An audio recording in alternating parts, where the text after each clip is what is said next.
Bond has been denied for the man accused of owning bomb-making materials. This morning, Paul Longoria faced a judge in Isle of Wight, and we've learned he threatened to attack a school online. Good afternoon at 12 o'clock on this Monday, and thank you for joining us. I'm Dan Kennedy. And I'm Ashley Smith, in for Christina Robinson. So last week, he was arrested in Carrollton, and 13 News Now reporter Megan Shin joins us live from the courthouse. So, Megan, what else did you learn? You guys, we learned a lot here inside the courtroom today. We did learn, according to the Commonwealth's attorney, the threat was to shoot an unspecified school with an AR-15, and that was posted on a website called 4chan.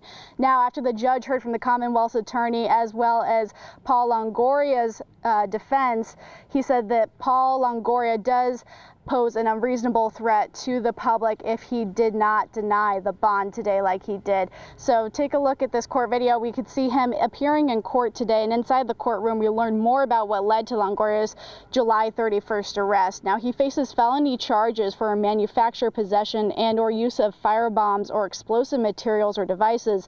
Law enforcement arrested Longoria after the FBI searched his home he lived in with his parents, and inside the courtroom, Commonwealth's attorney Georgette Phillips said bomb technicians found wires and triggers for explosives in Longoria's room, kept in a shoebox that matched the shoes he was wearing. Phillips also said Longoria admitted to owning the AR-15s and, quote, routinely cutting batteries and mixing the acid with other chemicals. In addition, she pointed out Longoria has no driver's license because he has epilepsy. So she asked how he got all these materials, since his parents said they were surprised to know their son had AR-15s and extra magazines inside the home.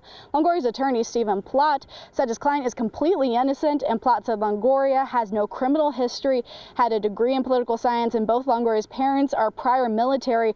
Plott also said there were no bombs assembled inside the home, no neighbors complained, and the family cooperated when they met with the FBI weeks ago. And as soon as we left that courtroom, Plott did go to appeal the denied bond, and we do expect for Longoria to appear back in court on October 18th. Reporting live in Windsor, I'm Megan Shin. Back to you guys.